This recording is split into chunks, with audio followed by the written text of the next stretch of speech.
हम लोग पुराने नियम के सर्वेक्षण में हैं और धीरे से हम लोग इसके समापन की ओर आगे बढ़ रहे हैं। और आज हम लोग छठवें सत्र का छठवें क्लास में हैं। और ये अद्भुत है कि प्राय हम इसे समाप्त करने पर हैं। ठीक है, अब हम लोग हगई की किताब में हैं, या हिगाय, हे गाय, या हागिया, जैसा भी आप कहें। इस नाम का अर्थ होता है पर्व का दिन, या अंग्रेजी में इसे फेस्टल भी कह सकते हैं। शायद वो किसी पर्व के दिन पैदा हुआ था, और अंग्रेजी में फेस्टल है, फेस्टस नहीं। यदि कोई इतने पुराने व्यक्ति है तो वो याद करेंगे उस टीवी कलाकार को। और जैसा कि हम इस पुस्तक को आरंभ करते हैं, हगई की किताब, और कुछ बातें इसके परिचय में हम कह सकते हैं। और मूल रूप से यह जो है, अ, यदि हम एजरा की किताब उसके तीसरे अध्याय से पढ़ें तो हमें वहां पर एक छाया दिखाई देगा और जान पाएंगे कि हगई में क्या हो रहा है। और आइए हम एजरा की किताब में से पहले देखेंगे, और यहाँ पर कुछ वचनों को पढ़ेंगे जो निश्चित रूप से इसकी भूमिका तैयार करता है, जिसके विषय में हगई कहने जा रहा है। आइए हम देखेंगे इजरा नबी की किताब उसका तीसरा अध्याय और 11 वचन। और यहाँ पर हम ये पढ़ते हैं, अतः वे यह गा गा कर यहोवा की स्तुति और धन्यवाद करने लगे कि वो भला है और उसकी करुणा इज़राइल पर सदैव बनी है। जब वे यहोवा की स्तुति करने लगे तब सब लोगों ने यह जान करके कि यहोवा के भवन की नींव अब पड़ रही है, ऊंचे शब्द से जयकार किया। परंतु बहुतेरे याजक और लेविय और पूर्वजों के घरानों के मुख्य पुरुष अर्थात बूढ़े, जिन्होंने पहला भवन देखा था, इस भवन की नींव आंखों के सामने पड़ी, तब ये फूट फूट कर रोने लगकर बहुतेरे आनंद के मारे ऊंचे शब्द से जयकार करने लगे। इसलिए लोग आनंद के जय जयकार का शब्द लोगों के रोने का सबसे अलग पहचान ना सके, क्योंकि लोग ऊंचे शब्द से जय जयकार कर रहे थे और वह शब्द दूर तक सुनाई देता था। अब जब यहूदा और बिन्यामीन के शत्रु ने यह सुना कि बंधुआई से छूटे हुए लोग इज़राइल के परमेश्वर यहोवा के लिए मंदिर बना रहे हैं, तब वे जरुब्बाबेल और पूर्वजों के घराने के मुख्य मुख्य पुरुषों के पास आकर उनसे कहने लगे, हमें भी अपने संग बनाने दे, क्योंकि तुम्हारे समान हम भी तुम्हारे परमेश्वर की खोज में लगे हुए हैं। और अश्शूर राजा इस दिन जिसने हम यहाँ पहुंचा, उसके दिनों में हम उसी को बलि चढ़ाते भी हैं। जरुब्बाबेल, यीशु और इज़राइल के पितरों के घराने के मुख्य पुरुषों ने उनसे कहा, हमारे परमेश्वर के लिए भवन बनाने में तुम्हारा कोई संबंध नहीं है।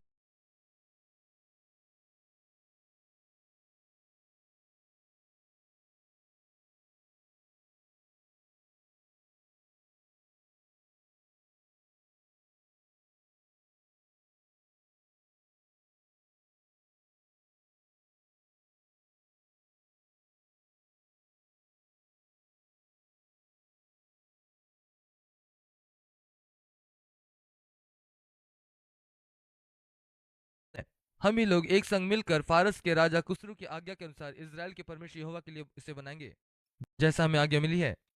और 5वें अध्याय से 2 वचन, 1 और 2 वचन। 1 और 2 वचन, हगै नामक नबी जो इद्दो का पोता जकरिया यहूदा और यरूशलेम के यहूदियों से नबूवत करने लगा, उन्होंने इज़राइल के परमेश्वर के नाम से उनसे नबूवत की। तब शालतियल का पुत्र जरुब्बाबेल और यूसदाक का पुत्र यीशु कमर बांधकर परमेश्वर के भवन को जो यरूशलेम में है बनाने लगे, और परमेश्वर के वे नबी उनका साथ देते रहे इस भवन को बनाने में। और इस प्रकार की भूमिका को हम देखते हैं हगै के समय में क्या हो रहा था।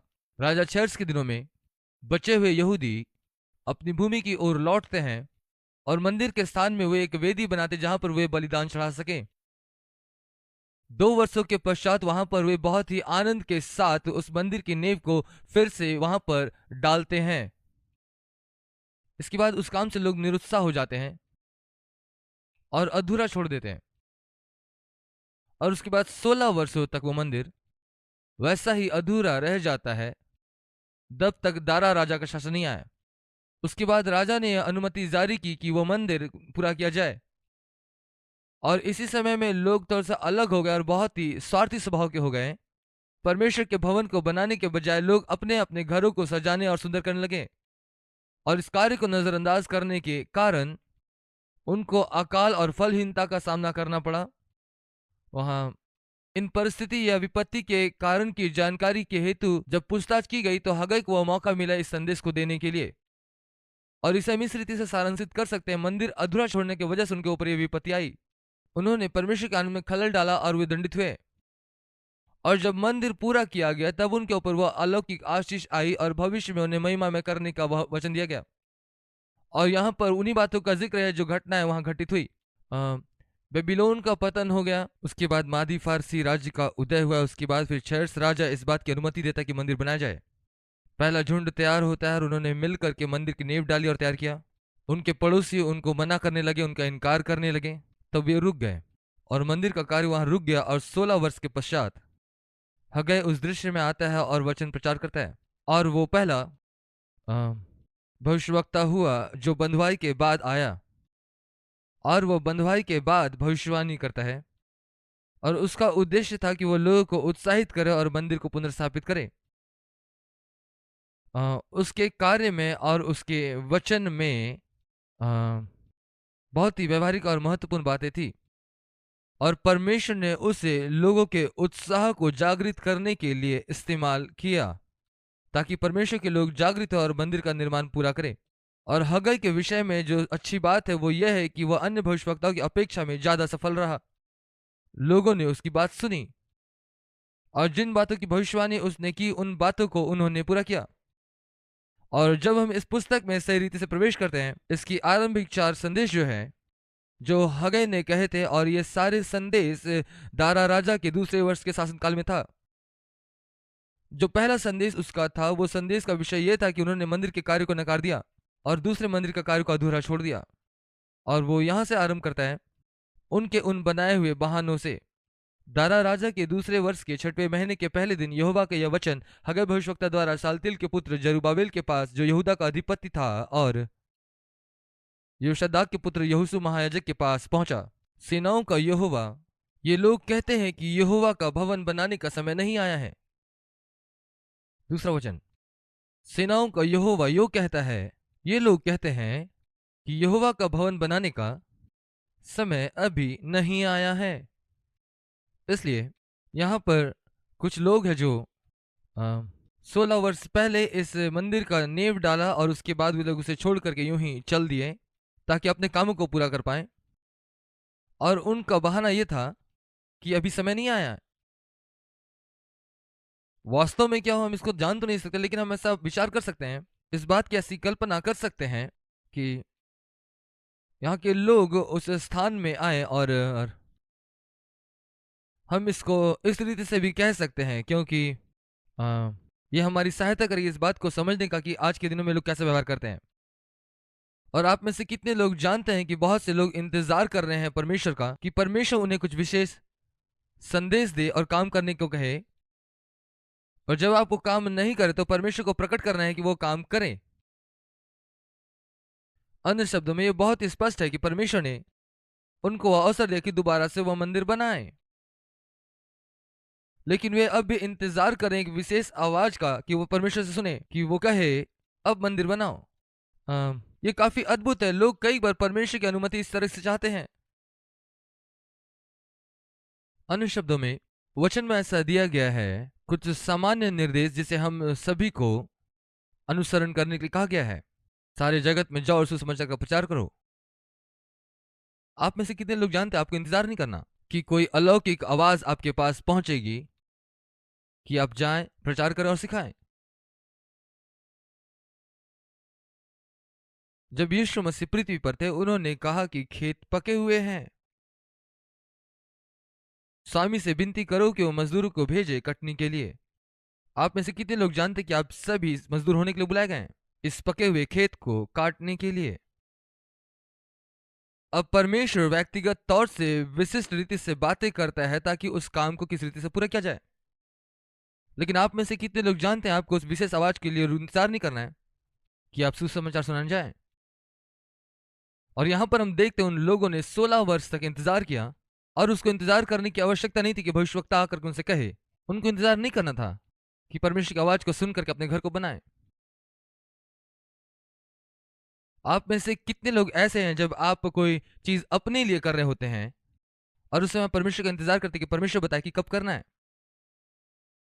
आप में से अधिकांश सुबह का समय प्रार्थना करने में व्यतीत करते हैं और शायद आप प्रभु से पूछते होंगे कि आज दोपहर में लंच करना चाहिए नहीं। आपको इंतजार करने की आवश्यकता नहीं कि परमेश्वर विशेष रीति से आपके पास आकर कहे कि मेरे बेटे आज दोपहर का भोजन तुम खाओ।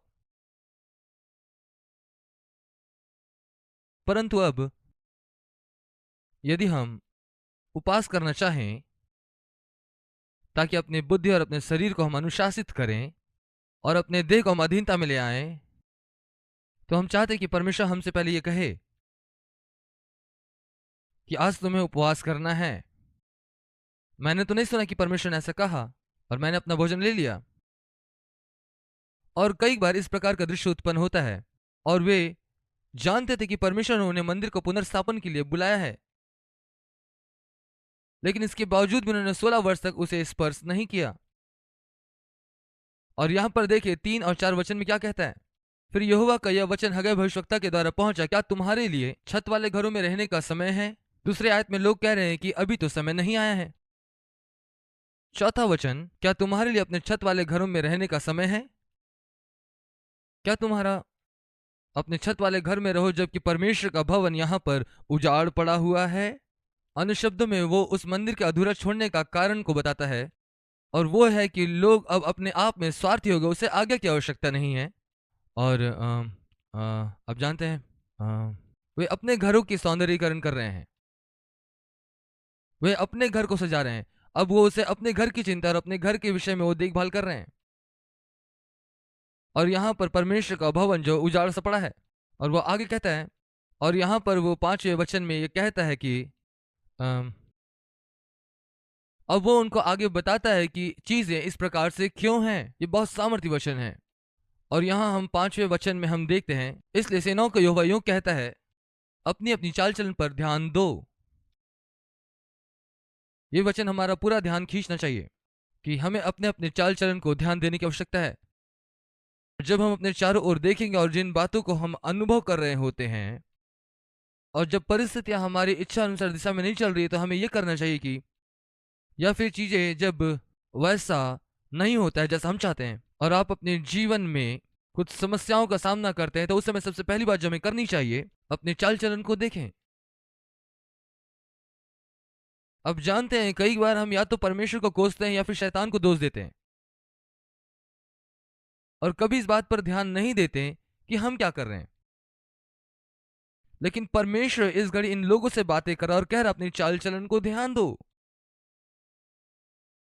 और देखिए वो क्या कहता है यहाँ पे, अपने चाल चलन को ध्यान दो। तुमने बहुत बोया, तुमने बहुत कुछ बोया, लेकिन थोड़ा काटा है। और ये जो वचन यहाँ पर लिखा गया है वास्तव में हमसे व्यवहार करता है आज जहां पर हम जीवन जी रहे हैं। और एक पासवान होने के नाते से मैंने कई बार सुना, एक व्यक्ति आकर के बैठे और कहने लगे, जानते हैं हमने दिया हमने दिया हमने दिया, लेकिन हमने उस कटनी को अभी तक नहीं देखा, वापस कुछ नहीं मिला। हमने उस बीज को गुनित होते हुए नहीं देखा, हमने उस वचन को पूरा होते हुए नहीं देखा कि वचन कहता है कि तुम्हें हिला हिला कर दबा दबा कर दिया जाएगा। अपने चाल चलन को देखो। तुमने बहुत बोया तो है, परंतु थोड़ा काटा है। तुम खाते तो हो पर पेट नहीं भरता, तुम पीते तो हो पर प्यास नहीं बुझती, कपड़े तो पहनते हो पर गर्माते नहीं हो। और जो मजदूरी कमाता है वो अपनी मजदूरी की कमाई को छेद वाली थैलियों में रखता है। मैं आपके विषय तो नहीं जानता, लेकिन मैं ऐसी परिस्थिति में था। मैं काम करता था काम करता था काम करता था, और जब कमा करके लाता था वो खत्म हो जाता था।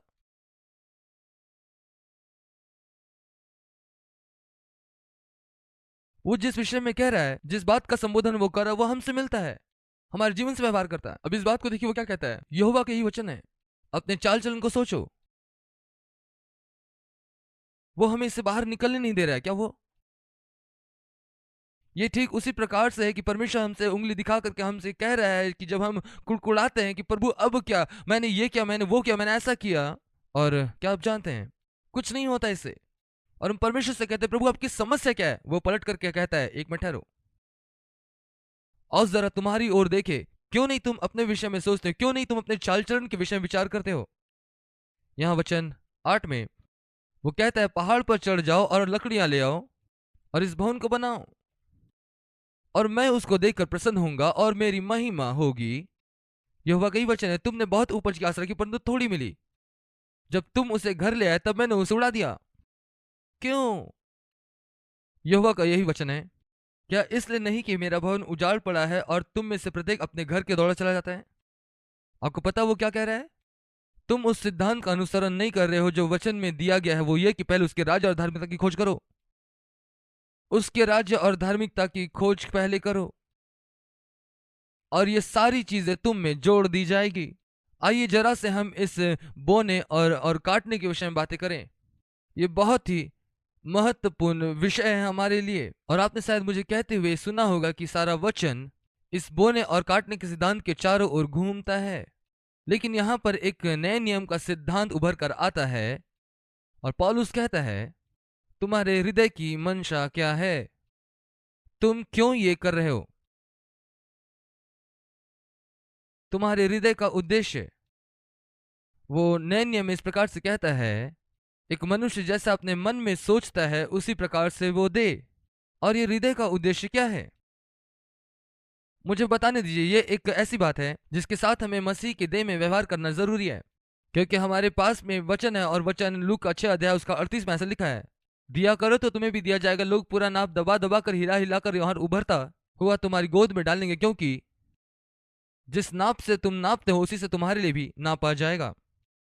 हम इन चीजों को समझते हैं और हम लोग 30 गुना 60 गुना वरन 100 गुना प्रतिफल के बारे में सुनते हैं और हम इन सारी बातों को सुनते हैं और देने के विषय में इन शिक्षाओं को हम सुनते हैं। देने के द्वारा हम बीज बोते हैं। अब जानते हैं अपनी जरूरत के लिए अपना बीज बोना है। और ये सारी शिक्षाएं जिस विषय में है, संपन्नता का विषय है। परमेश्वर आपके इन सारे किए हुए कामों को देखता है और वो पूछता है कि तुम्हारी मन का उद्देश्य क्या है। और कहने में बुरा लगता है, अधिकांश समय में अपने स्वार्थी लाभ के लिए बोते हैं। और दुखद बात यह है कि बहुत सारी सेवकाई संस्थाओं के द्वारा उत्साहित किया जाता है इस प्रकार से करने के लिए भी, क्योंकि वो बड़े बड़े टीवी शोज करते हैं, टीवी कार्यक्रम करते हैं, बड़ी जहाजों में आते हैं, बड़े बड़े कॉन्सर्ट सभाएं होती है और और वे बड़े बड़े द्वीपों में जाकर के सभाएं करते हैं और आनंद का समय मनाते हैं और फिर कहते हैं कि हमारी सेवकाई के लिए आप दान दीजिए। और कितने लोग कभी भी ये सोचने का प्रयास नहीं करते कि सेवकाई किस लिए है, इसका फल क्या है। मेरे ख्याल से मैंने शायद आपको कोई कहानी बताई होगी। और एक दिन मैं टीवी में चैनल बदल रहा था और एक प्रचारक को सुना। और मेरे कहने का मतलब यूं ही टीवी में चैनल बदलते बदलते एक चैनल आ गया, स्क्रीन पर इस प्रकार से लिखा था, आप इस चैनल में ऐसे ही अकस्मात नहीं आ गए।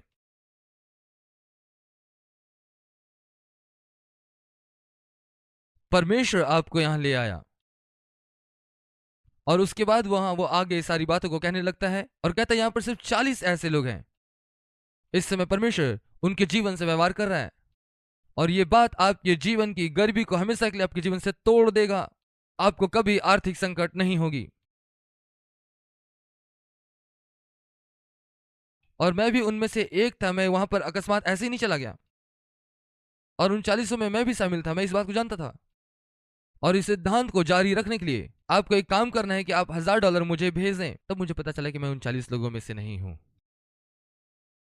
क्योंकि मेरे पास $1000 नहीं थे भेजने के लिए। और इसके बाद इस कार्यक्रम का समापन हुआ। मुझे आपका सहयोग चाहिए ताकि मैं इस संदेश को दूसरा तक पहुंचाऊं पूरे संसार में। और मैं सोचा इनका संदेश मैक्सिको में ठीक काम करेगा या फिर अफ्रीका के कुछ भागों में। वहां तो वो एक वर्ष में $1000 बना भी नहीं पाते और वहां के लोग तो कभी भी उस गरीबी से बाहर निकल ही नहीं पाएंगे। क्यों? क्योंकि उनके पास तो $1000 होगा ही नहीं उपहार स्वरूप उसे देने के लिए, और हमेशा वो गरीबी में रह जाएंगे। और इसलिए और मैं सोचने लगा, क्यों कोई व्यक्ति इस तरह के संदेश को सारे जगत में पहुंचाने के लिए पैसे देने की चाहत करता है। देखिए, हमको इस बात को समझना है, आपको कौन सी बात प्रेरित करती है। मेरे कहने का मतलब, जब आप पूरे तस्वीर को देखेंगे और आप कहेंगे वो सेवकाई किस लिए, क्या वो इस संदेश को सारे संसार तक पहुंचाना चाहता है? क्योंकि ये संदेश हर जगह कारगर नहीं होगा, क्योंकि लोगों के पास $1000 नहीं होता देने के लिए। यदि उसका संदेश वास्तव में लोगों तक पहुंचाना चाहता है और यही उसका उद्देश्य है, यही बात उसको प्रेरित करती है कि संदेश को लोगों तक पहुंचाए, तब इसका अर्थ यही होगा कि जिन लोगों तक ये समाचार पहुंचेगा वो कभी भी अपनी गरीबी से उबर कर बाहर नहीं निकल पाएंगे, क्योंकि उनके पास कई बार $1000 देने को नहीं होता है। और जब हम इस बातों को देखते हैं, देखकर ऐसा कह सकते हैं कि कोई क्यों $1000 देना चाहेगा उसे उस सेवकाई के लिए। और यदि हम वापस आए, यदि सच में अपने चाल चलन को हम ध्यान दें, तब हम निश्चित तौर पर अपने जरूरतों के लिए बीज बोएंगे, ना कि अपने लालच के लिए बीज बोएंगे। कई बार हम ऐसा सुनते हैं कि यदि हम बीज बोएंगे तो हमको इतना सारा कुछ मिलने वाला है, यदि मैं $1000 दे दूं और मैं बहुत ऐसे पाऊंगा। ये परमेश्वर द्वारा प्रेरित नहीं है, ये तो हमारे खुद के स्वार्थवश प्रेरित होकर के करते हैं ताकि हम और पालें। और जब मैं कहता हूं कि यह अलग करने वाली वो पतली रेखा है, ये वो पतली रेखा है क्योंकि वचन बताती है यदि आप बोएंगे तो आप काटेंगे, यदि आप देंगे तो आपको भी दिया जाएगा। लेकिन परमेश्वर का वचन यहां पर कहता है तुमने बहुत बोया परंतु थोड़ा काटा है, क्यों? और फिर वो आगे कहता है कि अपने चाल चलन को तुम ध्यान दो, और फिर तुम्हारे काम करने के पीछे उद्देश्य क्या है? तुम्हारा स्वार्थी उद्देश्य है। और वह उन्हें याद दिलाता है कि पहले उसके राज्य और धार्मिकता की खोज करो, तब ये सारी वस्तुएं तुझ में जोड़ दी जाएगी, और तब ये सारी बातें तुम्हारे जीवन में जोड़ दी जाएगी। और ये योग्य बैठने वाले नियम हैं। देने के पीछे आपका उद्देश्य क्या है? अपने चाल चलन को ध्यान दो। और मैं आश्वस्त करता हूं हर एक जो यहां पर है, मैं सोचता हूं मैं ऐसा कह सकता हूं, और मैं सोचता हूं कह करके मैं सुरक्षित हूं। हम में से अधिकांश प्राय जीवन में एक बार हम दशवांश देने में इतना विश्वास योग्य होते थे कि कभी भी हम उसे छोड़ते नहीं थे। और अब तक मैं ऐसा नहीं सोचता कि आप में से हर कोई उतना आशीषित है कि उन आशीषों को आप रख भी नहीं पा रहे हैं।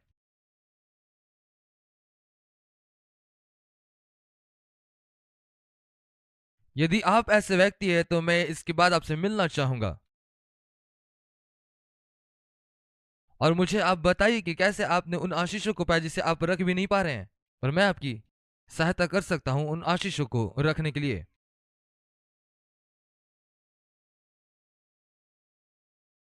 और इसी बात के विषय में वो कह रहा है जो आज के संदर्भ में ये बहुत सटीक बैठता है। और देखिए वो क्या कहता है, तुमने बहुत उपज की आशा की परंतु थोड़ा पाया, और जब तुम उसे घर ले आए तब मैंने उसको उड़ा दिया।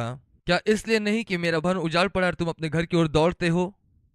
और यहाँ पर अपने लोगों से बातचीत करने के लिए वो इस मंदिर का इस्तेमाल करता है, लेकिन जो सिद्धांत वो यहाँ पर हमें सिखाना चाहता है वो यह है कि पहले उसके राज्य और धार्मिकता की खोज करो, वो हमारी प्राथमिकता होने पाए।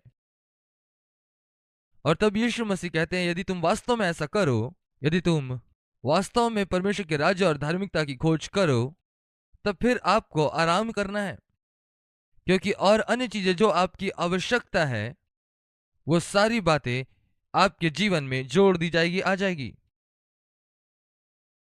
यहां पर वास्तव में बहुत ही अच्छी बातें यहां पर रखी गई है। इस कारण आकाश से ओस का गिरना और पृथ्वी से अन्न का उपजना दोनों ही बंद है।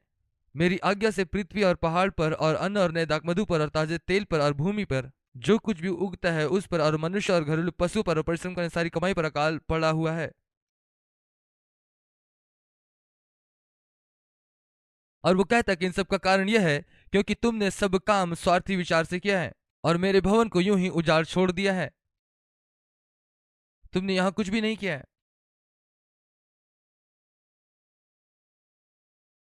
उसके बाद 12 वचन के आरंभ में वे यहां पर इस विषय में बात करना आरंभ करते हैं कि पश्चाताप अब वापस लौट आएगा।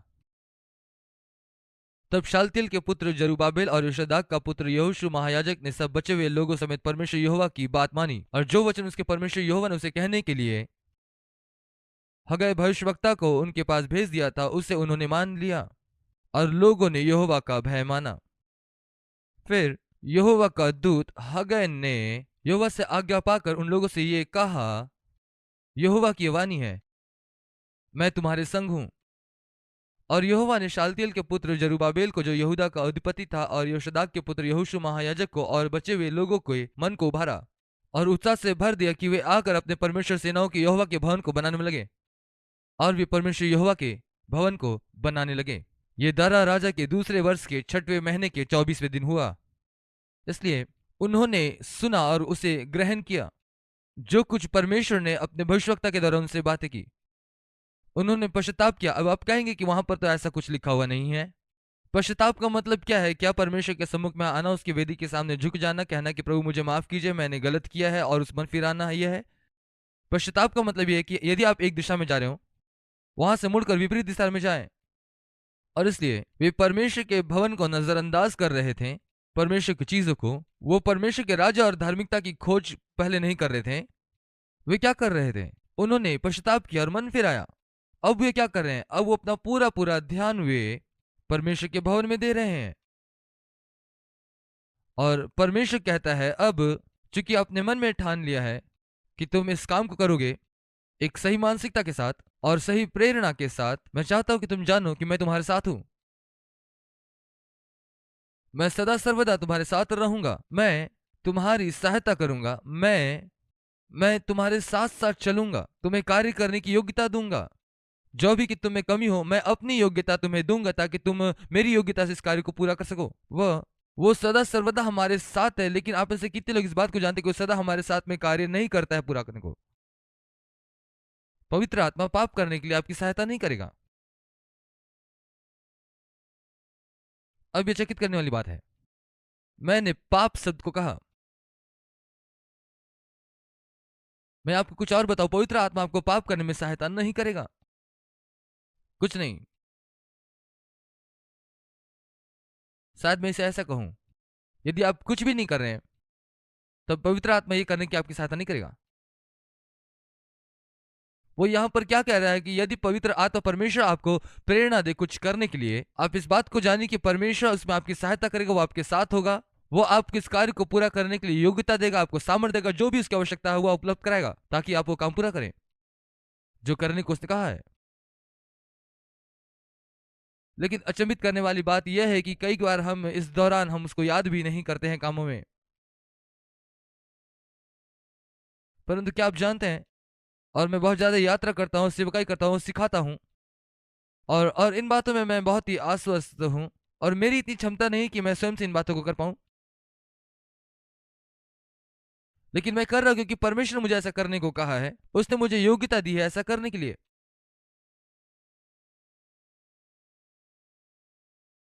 और हगै उसके पहले अध्याय में परमेश्वर इसी बात को हमारे सामने में प्रकट करना चाहता है, वो यह कि हम उन बातों को करें जो परमेश्वर हमसे करने को कहता है। हम उसके राज्य और धार्मिकता की खोज को प्राथमिकता में रखें, उसको प्राथमिकता दे जो वो चाहता है कि पहले पूरा किया जाए।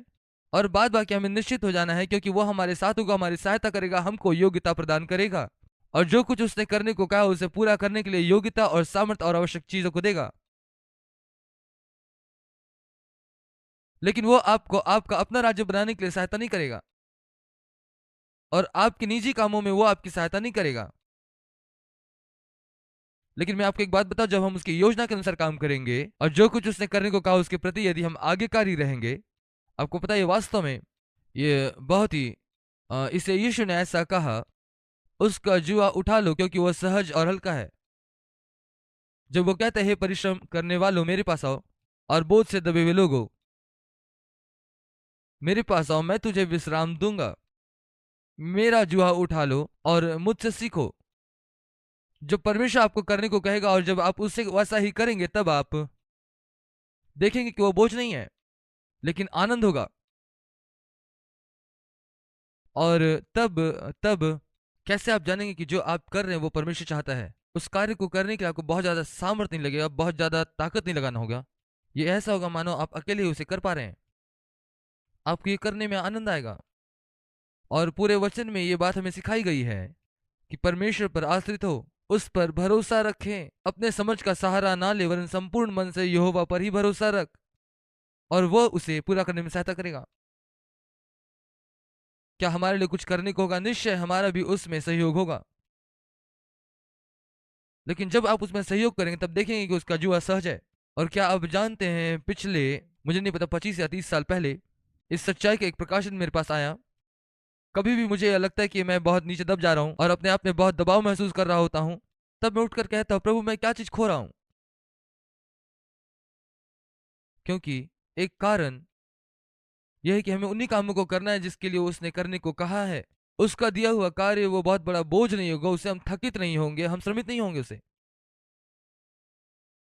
और शायद इससे पहले भी मैंने जिक्र किया है जब हम लोग आगे पढ़ रहे थे, और उस समय में भी जब परमेश्वर मूसा को ये बता रहा था कि कैसे अ, याजकों का परिधान कैसे होगा जब वो परमेश्वर के भवन के भीतर सेवकाई कर रहे होंगे उस तंबू में। मैं चाहता हूं कि उनके लिए ऐसा वस्त्र बनाओ जिसमें उसको पसीना ना आए। और जो तस्वीर हम वहां देखते हैं उसके आज्ञा अनुसार जब हम कार्य करेंगे तो हमें अपनी योग्यता देगा और उससे हमें पसीना नहीं आएगा। और यहाँ पर परमेश्वर क्या कहता है, अपने चाल चलन को देखो। तब दूसरा जो संदेश है वह वह वो चार संदेश लेकर के आता है, जो भी कि ये छोटी किताब है। यहाँ पर दूसरा संदेश ये है, वो महिमा के विषय में बातें करता है, दूसरे मंदिर की महिमा। अब आइए इसे हम देखेंगे, दूसरे अध्याय में हम देखेंगे। फिर 7वें महीने के 21वें दिन को यहोवा का यह वचन हग्गै भविष्यवक्ता के पास पहुंचा। शालतिल के पुत्र यहूदा के अधिपति जरुब्बाबेल और शदेक के पुत्र यहोशू महायाजक और सब बचे हुए लोगों के पास, और सब बचे हुए लोगों से यह बात कह दे, तुम में से कौन है जिसने इस भवन की पहली महिमा देखी है? अब तुम इसे कैसी दशा में देखते हो? क्या यह सच नहीं कि तुम्हारी दृष्टि में उस पहले की अपेक्षा कुछ अच्छा नहीं है? यहाँ पर मैं समझता हूं कि वे लोग जरा सा निरुत्साह हो रहे होंगे, क्योंकि शायद वहां पर कुछ ऐसे लोग हैं जो याद कर रहे होंगे उसकी पहले की भव्यता को, उस मंदिर के मनोहरता को, और निश्चित तौर पर वे लोग अभी उसकी दशा को देख करके निरुत्साह हो रहे होंगे कि सुंदरता और भव्यता में वो अब समान नहीं है। वे इस बात को जानते हैं, उस पहले मंदिर में जो परमेश्वर की महिमा थी, जो शकाइना थी, वो इस मंदिर में अब नहीं है। अब जानते हैं, नया नियम इस बात को बताती है कि यदि तू अपने आप की तुलना अपने आप ही से करता है तो तू मूर्ख है। अन्य शब्दों में, इसी के देह में हमें एक और बात को सुरक्षित करना है या देखना है, वो हम एक दूसरे के साथ अपनी तुलना ना करें, और ये दोनों ही दिशा में चलने की आवश्यकता है। आप कह सकते हैं हाँ ठीक है, यहाँ आप उस फलना व्यक्ति को देखिए, परमेश्वर ने कितना आशीष उसको दिया है, कैसा उसके साथ है, और इससे मैं अपने साथ नहीं देख पाता हूँ। या फिर दूसरे दिशा में आप कह सकते हैं, मैं खुश हूं क्योंकि मैं उनके समान नहीं हूं। आप जानते हैं, कोशिश कर रहा हूं परमेश्वर की सेवा करने का। परमेश्वर कहता है यह मूर्खता है, बेवकूफीपन है जब अपनी तुलना हम किसी से करते हैं, या अपने आप से अपने ही तुलना करना। और यहाँ पर वो इस मंदिर का इस्तेमाल करता है और कहता है, तुम जानते हो, इस मंदिर की तुलना जरा भी मत करो, उस मंदिर के साथ तुलना मत करो जो पहले यहाँ पर थी। उसने हमारे लिए एक अच्छा संदेश दिया है। आप इन सारे लोगों के विषय में आज सुन रहे हैं, लेकिन उस पुराने समय में, क्या आप जानते हो उस समय में, उस समय कैसे, क्या पिछले उस समय में हम वहां नहीं यहाँ हैं, और हमको ये देखना है कि परमेश्वर अभी क्या कर रहा है, ये नहीं देखना कि परमेश्वर ने उस समय क्या किया। और तब हम आरंभ करते हैं, और हम एक यात्रा में थे। शायद इस कहानी को मैंने बताया होगा या एंड्रू ने शायद आपको बताया हो। और आरंभिक समय में जब ये स्कूल बहुत ही छोटा था, हम सभी लोग एक मिशन ट्रिप में थे, और एक वर्ष हम लोग वेल्स देश में हम लोग गए। और अम, वहाँ एक व्यक्ति से हम मिले जो स्मिथ विगल्सवर्थ के साथ में सेवा किए हैं। और आप जानते हैं, उस व्यक्ति ने हम सभी का ध्यान खींच लिया, क्योंकि हम सभी ने स्मिथ विगल्सवर्थ के बारे में सुन रखा था और उनके बारे में बहुत सारी बातें सुन रखा था, और ये व्यक्ति उनके साथ सेवा कर चुका था। और उसने हमें अपने घर में आने का निमंत्रण दिया। उसका घर काफी बड़ा था, और इसलिए हम सभी लोग बहुत उत्साहित थे वहां जाने के लिए और उस व्यक्ति से मिलने के लिए जो स्मिथ विगल्सवर्थ के साथ रह करके सेवकाई कर चुके हैं। हम सभी उत्साहित थे, और हम लोग अपनी गाड़ी में सवार हो करके उसके घर के वहां तक हम पहुंचे। और हम लोग ये तय कर रहे थे कि कौन जा करके द्वार खटखटाएगा और कहेगा कि हम लोग यहाँ पर आ गए। तब तक में वो व्यक्ति बाहर आया, एक शॉर्ट पैंट पहनकर, पाँव में चप्पल थी और एक डरावना मुखौटा लगाए थे। और वो उस बस में कूद करके कहते, आपका स्वागत है, और हमारा स्वागत किए। ये वो व्यक्ति है जो स्मिथ विगल्सवर्थ के साथ सेवा किए हैं। हमें पता नहीं हम क्या अपेक्षा कर रहे थे। हम सोच रहे थे शायद ये व्यक्ति बाहर आएगा और शायद बादलों से घिरा होगा या फिर कुछ इस प्रकार की बातें उसके साथ में हो। किसी ने भी अपेक्षा नहीं की थी कि वो हाफ पैंट में और एक डरावना मुखौटा लगाकर आएगा। और भोजन के उपरांत हम लोग उसके बगीचे में यूं ही बैठे हुए थे और एंड्रू उसके बगल में बैठे हुए थे। और जैसा कि हम सभी लोग उस व्यक्ति से सुनने के लिए बहुत उत्तेजित थे, इतने पर ही एंड्रू ने उसे एक सवाल पूछा, आप ऐसा क्यों सोचते हैं कि जब स्मिथ अपने उच्चतम दिनों में और आपने उसे चिन्ह चमत्कार करते हुए देखा और अद्भुत चमत्कारों को किया और उस प्रकार की बातें अब के दिनों में नहीं हो पाती है। उसने कहा, तुम अमेरिकी लोग, तुमने स्मिथ को बहुत नीचे स्थान में रख दिया। उसने कहा, आज का दिन एक महान दिन है जबकि मैं आज जिंदा हूं। उसने कहा, उस समय स्मिथ उन थोड़े लोगों में से था जिसने विश्वास किया और इतने चमत्कारों को उसने देखा। उसने कहा, आज के दिनों में ये सारे संसार में हो रहा है। हजारों हजारों की संख्या में लोग बाहर जा रहे हैं और आज चमत्कारों को देख पा रहे हैं। ये बात सुनकर के हम अपने होश में आए। हम पीछे देख रहे और कहते कि वाह कितना बड़ा काम। जब उसने कहा, स्मिथ के दिनों में स्मिथ अकेला था वैसा करने के लिए विश्वास करने वाला, इस वजह से उन्हें इतनी ख्याति प्राप्त हुई। और वो कहते हैं, उसने कहा, मैंने स्मिथ के संदर्भ में अमेरिकी कहानियों को पढ़ा है, यहाँ पर वो ऐसी कोई कहानी छपी नहीं उसके अपने घर में कि वो पढ़े, इस वजह से वो एक भी नहीं पढ़ पाया। वो तो केवल और केवल बाइबल ही पढ़ पाया। वो तो अनपढ़ था, लेकिन इसे तुम लोगों ने बड़ा आत्मिक तमाशा बना दिया और उसने हमारे सामने एक बहुत ही अलग बहुत ही अलग रास्ता दिखाया। परंतु और जो मैं कहना चाहता हूं वो ये है, यहाँ ये वे लोग हैं जो तुलना कर रहे हैं। वो मंदिर तो बहुत महिमामय था जो परमेश्वर की उपस्थिति से भरा हुआ था, ये तो उसकी तुलना में कुछ भी नहीं है। ठीक है, क्या ये परमेश्वर का विचार है? चौथे वचन के आरंभ में इसे सुने, तो अभी अब यहोवा की यह वाणी है, हे जरुब्बाबेल हियौबान और हे योसादाक के पुत्र यहोशू महायाजक, हियौबान और यहोवा की वाणी है कि देश देश के सब लोग हियाव बांध कर काम करें। अब मैं आपको बलवंत होने के लिए कैसे उत्साहित कर सकता हूं? मैं तुम्हारे साथ में हूं, यहोवा की यही वाणी है।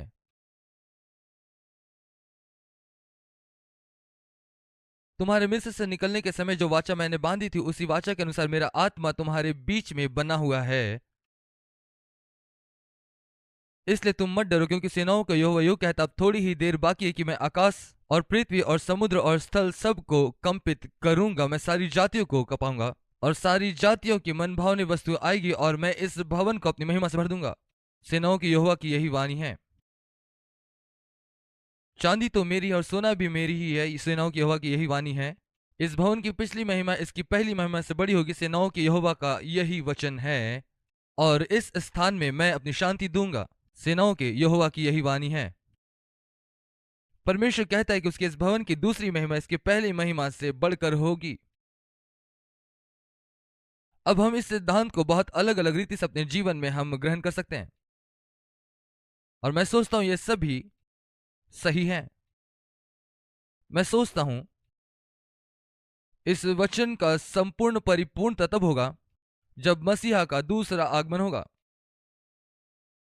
और वह परमेश्वर स्वयं ही अर्थात यीशु मसीह उस महिमा में प्रवेश करेगा और वो महिमा प्राप्त कराएगा।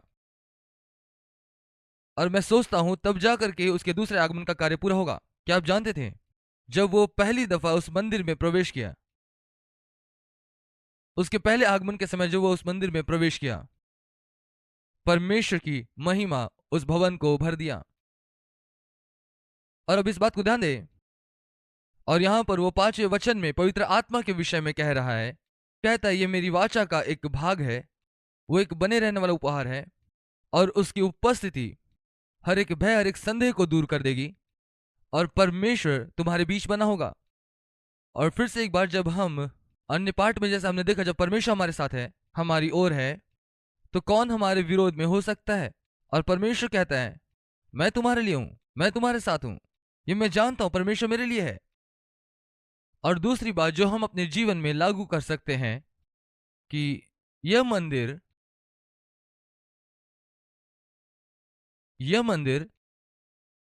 परमेश्वर की महिमा से परिपूर्ण है पूरी रीति से। और इस मंदिर के द्वारा और वचन कहता है परमेश्वर के महिमा का ज्ञान पूरी पृथ्वी को भर देगा, जैसा समुद्र जल से भर जाता है। और इसे हम इस रीति से भी लागू कर सकते अपने जीवन में, इस कलीसिया युग में।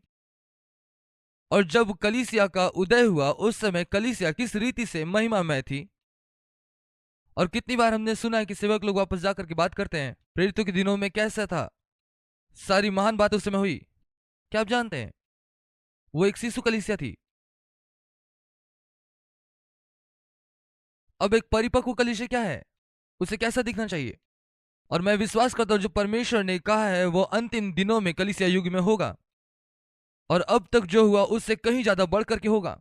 जो हम प्रेरितों के काम में पढ़ते हैं कि और परमेश्वर की उपस्थिति, वो उसको पहचाने जाने वाला उपस्थिति बहुत ही ज्यादा होगा कलीसिया पे। और आने वाले दिनों में कलीसिया में उसकी उपस्थिति बहुत अच्छी होगी आरंभ के दिनों की तुलना में। और आपने मुझे कहते हुए सुना होगा, शायद मैं इसे दिल से विश्वास करता हूं, हम उस स्तर के आयाम में चलने वाले हैं जहां कलीसिया अब निश्चित तौर पर बड़े सामर्थ्य के साथ उठने वाली है और एक प्रभाव डालने पर है इस पृथ्वी के ऊपर।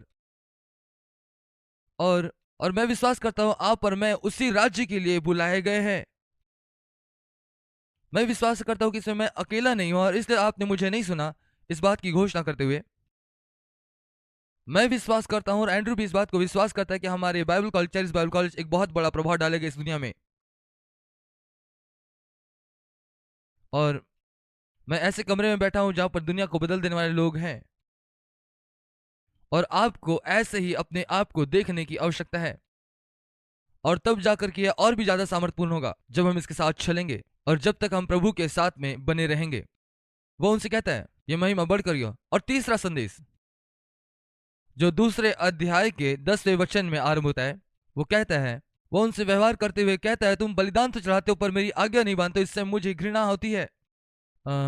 आइए इसे हम पढ़ लेंगे, दूसरा अध्याय 10 वचन, उसके 10 वचन से। दारा के दूसरे वर्ष के 9वें महीने के 24वें दिन को यहोवा का यह वचन हग्गाई के भविष्यवक्ता के पास पहुंचा। सेनाओं का यहोवा यूं कहता है, याजकों से इस बात की व्यवस्था पूछ, यदि कोई अपने वस्त्र के आंचल में पवित्र मांस बांधकर उसी आंचल से रोटी या पकाए हुए भोजन या दाखमधु या तेल को छुए तो क्या वो भोजन पवित्र ठहरेगा? याजक ने कहा नहीं। फिर हग्गाई ने पूछा, यदि कोई जन मनुष्य के शव के कारण अशुद्ध होकर ऐसी किसी वस्तु को छुए तो क्या वो वस्तु अशुद्ध ठहरेगी? तब याजकों ने कहा हाँ, अशुद्ध ठहरेगी। फिर हग्गाई ने कहा, यहोवा की यही वाणी कि मेरी दृष्टि में यह प्रजा यह जाति वैसी ही है और इन सब के काम भी वैसे ही हैं, और जो कुछ वे वहां चढ़ाते हैं वो भी अशुद्ध है।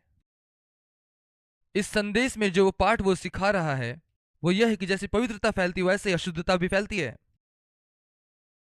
इसे यदि और भी सरल रीति से कहा जाए ताकि हम सभी लोग इसे समझ सकें, आप में से कितने लोग जानते हैं यदि आप सुपरमार्केट जाए वहां पर आप 5 किलो आलू का एक बोरा खरीदे, और यदि वहां पर एक सड़ा हुआ आलू होगा, और मान लीजिए यदि उस सड़े हुए आलू को उसी बोरी में छोड़ दिए तो बाकी आलू का क्या होगा? अब मान लीजिए आप सड़े हुए आलू का एक बोरी खोजो, उसमें एक अच्छा आलू डाल दे तो क्या होगा? और यही बात वो हमें से हर एक को सिखाना चाहता है। वो बलिदान जो वेदी पर चढ़ाए जाते हैं वो पर्याप्त नहीं है उस भूमि के शुद्धिकरण के लिए जो लोगों के अनाज्ञाकारिता की वजह से दूषित हो गया है। इस वजह से भूमि बंजर है, और हग्गाई इस बात को कहता है कि इज़राइल पिछले 16 साल से अशुद्ध भेंट परमेश्वर को चढ़ा रहा है, जिसकी वजह से वो आशीषित नहीं हो रहे, क्योंकि परमेश्वर जो करने को कहा ये वो नहीं कर रहे हैं। फिर से एक बार हम इसी सिद्धांत को देखते हैं, वे अपनी भावनाओं में होकर के चल रहे हैं। बाहरी तौर से तो सारी बातों को कर रहे हैं, हाथों को उठा रहे हैं, हालेलुया गा रहे हैं, थोड़ा बहुत नाच भी रहे हैं, लेकिन उनका हृदय प्रभु से दूर है। उसके हृदय की प्रेरणा वो गलत है। वो मंदिर उजाड़ पड़ा है, इसके बावजूद भी वो बलिदान लेकर आ रहे हैं। फिर 15 से 18 वचन तक वो उन्हें चेतावनी देता है और उनके सामने यह प्रकट करता है कि उनके अनाज्ञाकारिता की वजह से उनकी भूमि बंजर पड़ी है। 15 वचन से देखिए, अब सोच विचार करो कि आज से पहले, अर्थात जब यहोवा के मंदिर में पत्थर पर पत्थर रखा ही नहीं गया था, उन दिनों में जब कोई अन्न के 20 नफों की आशा से जाता था तब 10 ही पाता था, और जब कोई दाखरस के कुंड के पास इस आशा से जाता था कि 50 बर्तन भर ले तब 20 ही निकालते थे। मैंने तुम्हारी सारी खेती को लू और गेरूई और ओलों से मारा है, तो भी तुम मेरी ओर ना फिरे, यहोवा की यही वाणी है। अब सोच विचार करो कि आज से पहले अर्थात जिस दिन यहोवा के मंदिर की नींव डाली गई, उस दिन से लेकर 9वें महीने के इस 24वें दिन तक क्या दशा थी, इसका सोच विचार करो। अन्य शब्दों में वो कह रहा है 16 साल पहले तुमने इसे आरंभ किया, उसके बाद इसे छोड़ दिए, और छोड़ने के लिए तुमने कभी भी मेरे निर्देश का इंतजार नहीं किया। तुमने छोड़ने का विचार खुद से किया। और परमेश्वर कहते हैं, अब जानते हैं, बस चलते चलो जब तक मैं तुम्हें मना ना करूं। वही काम करते रहो जो तुम्हें करने को कहा गया है। और आप कहेंगे ठीक है, मैं बहुत ज्यादा होते हुए नहीं देख पा रहा हूं। ठीक है, तुम इस बात की चिंता मत करो, वो तुम्हारी जिम्मेदारी नहीं है। तुम्हारी जिम्मेदारी क्या है? वो कर जो तुमसे करने को कहा गया है, और यदि कुछ अलग करने को होगा तो वो तुमसे कहेगा। और जो तुम करते हो उसमें उसे देख नहीं पाते अपने स्वाभाविक आंखों से। परमेश्वर तुम्हारे साथ अदृश्य स्तर में काम कर रहा है, तुम उसे देख नहीं सकते, लेकिन वही काम करते रहो जो परमेश्वर ने तुमसे करने को कहा, और वो पूरा करेगा। और यही बात वो कह रहा है, प्रियो, मैंने तुम्हें मंदिर बनाने को कहा, तुमने उसकी नींव डाली, और उसके बाद तुम अपने मन के मुताबिक कार्य करने लगे। सफल होना, सेवकाई में सफल होने के लिए आपको हर दिन दिखावा करना होगा। आप आरंभ करें और बीच में ना छोड़े। अपने कार्य के पहले दिन में उसे ना छोड़े, अपने बुरे दिन में उसे ना छोड़े। आपको जो करने को कहा गया वो तब तक करते रहें जब तक वो आपको दूसरा निर्देश ना दे। इसके बाद 19 वचन, क्या अब तक बीज खत्ते में है, अब तक दाखलता और अंजीर और अनार और जैतून के वृक्ष नहीं फले हैं? परंतु आज के दिन से मैं तुमको आशीष देता हूं। अब यहां पर प्रतिज्ञा है, अब इन लोगों ने अपना ध्यान पूरी रीति से उस काम पर लगा है, इसलिए परमेश्वर कहता है कि मेरी आशीष से तुम पर होगी। और अंतिम संदेश और चौथा संदेश 20 वचन में आरंभ होता है, और पुस्तक के अंत तक वो उस आने वाले वैश्विक कोलाहल के विषय कह रहा है। और ये कुछ ऐसा है जो कि आप इसे इब्रानी के पत्री में देख सकते हैं, उसके 12 अध्याय में, और वहां तुलना कर सकते हैं आप कि यहां पर क्या कहा गया है। परंतु यहां वह उथल पुथल है जिसके विषय में परमेश्वर कह रहा है कि यह आने वाला है वास्तव में। और इस वचन का अंतिम परिपूर्णता और संसार में उथल पुथल और कोलाहल होने वाला है जो मसीह के दूसरे आगमन के साथ होगा। और 23 वचन यहां पर सुरक्षा का आश्वासन देता है। जरुब्बाबिल के समय में एक राष्ट्रीय कोलाहल की स्थिति उत्पन्न हुई जो उसके मन में एक भय को उत्पन्न किया उसके राष्ट्रीय सुरक्षा के विषय में। चूंकि वह दाऊद के घराने का प्रतिनिधि था और मसीह यीशु का पूर्वज था, इसलिए उसने सुरक्षा की प्रतिज्ञा प्राप्त की थी। उसके अपने और अपने लोगों की सुरक्षा प्राप्त थी। संसार के सारे राष्ट्र हिलाए जाएंगे, परंतु यहूदी राष्ट्र जो मसीह के अंदर है, जरुब्बाबिल जिसका एक रूपक है, वह स्थिर बना रहेगा। इसलिए आइए हम निकाल लेंगे इब्रानी, जैसे कि हम इस पाठ को समाप्त करने पर हैं। आइए इब्रानी किताब में हम इसे समाप्त करें, उसका 12 अध्याय और उसके 26वें आयत को देखें।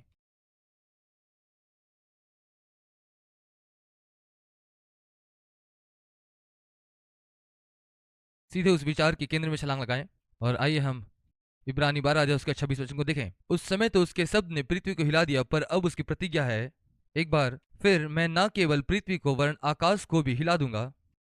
और ये वाक्य एक बार फिर इस बात को प्रकट करता है कि जो वस्तुएं हिलाई जाती है वे सृजी हुई वस्तु होने के कारण टल जाएगी, ताकि जो वस्तु हिलाई नहीं जाती है वे अटल बनी रहें। इस कारण हम इस राज्य को पाकर जो हिलने का नहीं, कृतज्ञ हो और भक्ति और भय सहित परमेश्वर की ऐसी आराधना करें जिससे वह प्रसन्न होता है। और वो कहता है कि हम उस राज्य के भाग होंगे जो हिलाई नहीं जाएगी। हालेलुया।